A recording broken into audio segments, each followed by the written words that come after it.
All right, we were talking about the decision-making process and how you walk through this. It looks something like this. A little simpler version of the same thing is this exhibit. And they'll check your homework assignments. There's probably a homework assignment associated with this. So, identify a problem. What it is we're trying to solve here. Now, there's an old saying that a problem well defined is a problem 80% solved, or 90% solved, or 75% solved. It depends who you're talking to. But it's absolutely true. You got to ask yourself, what is it I'm trying to do? Sometimes you have a hard time coming up with the answer because you don't know the question. So you really got to ask yourself. And if you're floundering around, try to write it down. All right, so let's say an example, you want to buy a car. Okay, what kind of car you want to buy? I said in the last video clip, maybe an SUV, maybe a hybrid. Well, those are wildly different choices for lots of different reasons. So identification of decision criteria. So, for instance, when I was first married, my new bride and I went car shopping for a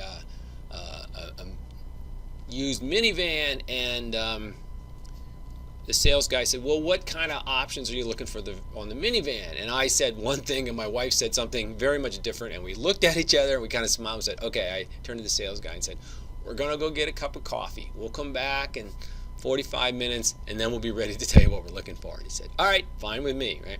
So what was our mistake? We forgot to talk about the criteria, what we were looking for. When we said a minivan, we each had a picture in our head what that meant. Turns out it wasn't the same picture. So we had to get dialed in on the same page, which was fine.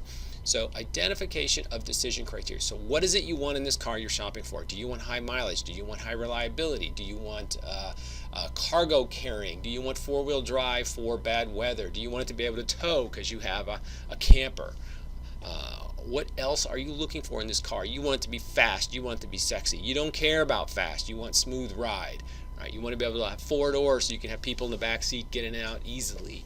Or no, you don't want an old frumpy car like that. You want a cool two-door, whatever. Right? So those are the things you have to put down in your decision criteria.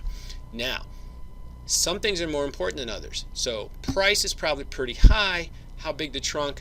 Not as important, maybe. Or what color? Not as important. Right? So you prefer red, but it doesn't have to be.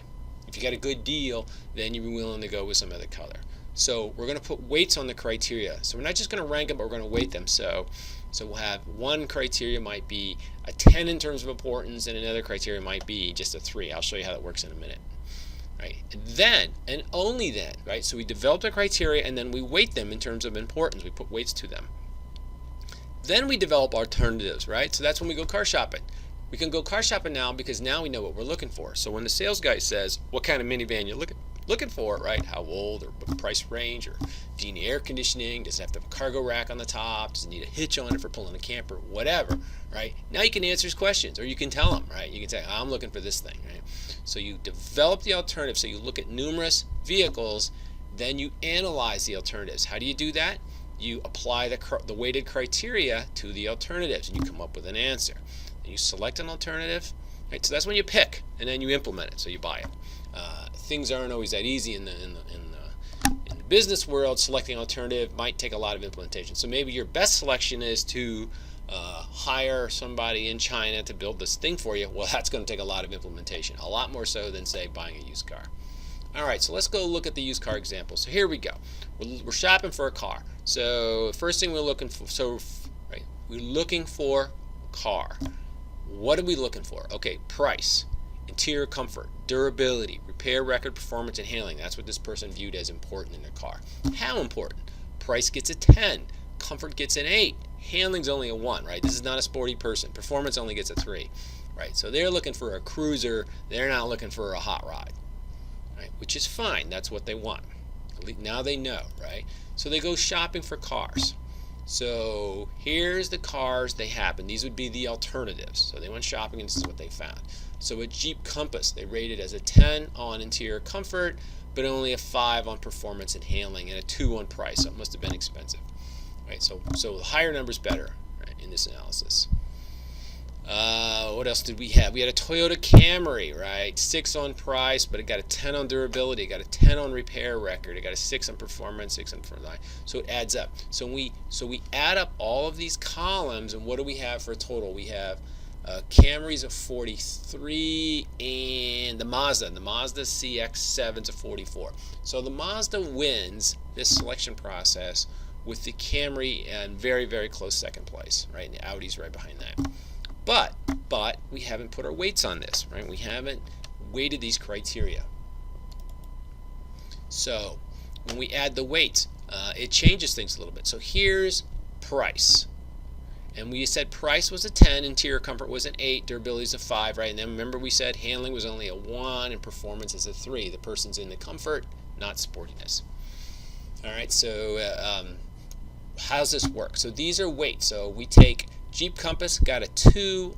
Remember the last slide? We rated it a 2 on price. So 2 times 10 is 20. We rated a 10 on comfort. 10 times 8 is 80. It got an 8 on durability. 8 times 5 is 40, and so forth. When we add them all up, right, and then 5 times 1 is 5. We add them all up, and what do we get? 195 points, right? These are the weighted scores. Before we had just the raw scores. So these are the weighted scores. Now let's see who won. Right? Before it was the Mazda CX-7. Now the Mazda has a score of 221. Does anybody beat that? Here's 223 for the Ford Focus. So that beats that. We go down, we find out right here, 224, the Toyota Camry. So even though the Mazda appeared to be the best choice before we weighted them, because some things, price and comfort, are more important than others, performance and handling, turn out the Camry followed very closely by the Ford Focus, right, won. Now, if I'm car shopping, I don't look at just the Toyota Camry. I realize these two are very close, and by very close I mean very, very close, like 0.5% off on their score, less than 0.5% off. So only 1 point off over 200. So what I would do is I would go back to both of those places and say, hey, I found this other car I really like, and then I go to work on price, right? That's the way it works with cars. You get to negotiate the price. So that's always my advice when you negotiate things like prices and houses and all that. Make sure you find one that you can convince the salesperson is an equivalent, right? I would call these equivalents because they're only 1 point off. And then if you change the price, so if someone drops the price, that would change their score and they would turn out to be the winner, right? Turns out you do this in your head all the time. So when you were looking for a college, you were looking for certain things. It could be distance from home. It could be it's certainly the tuition and what kind of help do they give you with expenses, any possible scholarships, work study, those type things. How far a drive is it back to home? What's the atmosphere like on campus? What I generally find being a college professor with students, it's not that they have to find a particular college, but they find certain colleges not what they had in mind. It's too big, it's too small, it's in too big of a city, it's in too little of a town. Right? There's not enough choices. There's too many things going on. I'd be lost in the crowd.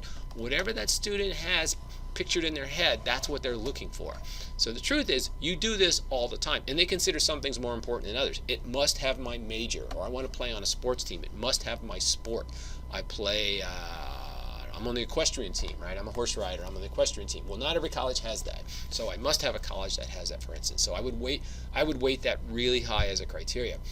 How good's the food in the cafeteria? Not as important. Important, but not as important. So I would weight that a 5, right? They must have my major, or maybe I'm not sure what I want to major in, so I want a school with lots of different majors because I'm going to pick one when I get there, right? So that's how you do it. You just may not have thought it out in these terms. So I was a consultant one time for a company. They were doing strategic planning, and they decided that they had saturated their current market, so they were going to buy another company, but they needed to buy a company in a different industry. That's how they were going to expand. So they had money, they had some smart people, they were ready to go shopping. The problem is they didn't know what they were looking for. So they called me into a strategic planning session where first we looked at their internal strengths, and then we talked about how we can use those strengths to improve a company they could buy and make it more valuable. That's what you really want to do when you buy a company. If you buy a company and you pay fair market value for it, then it's no more valuable. You want to buy kind of a fixer-upper. They're pretty good, but it's like buying an ugly house, right? Here's a house with ugly carpet, ugly wallpaper, but when I fix it up, the house is much more valuable.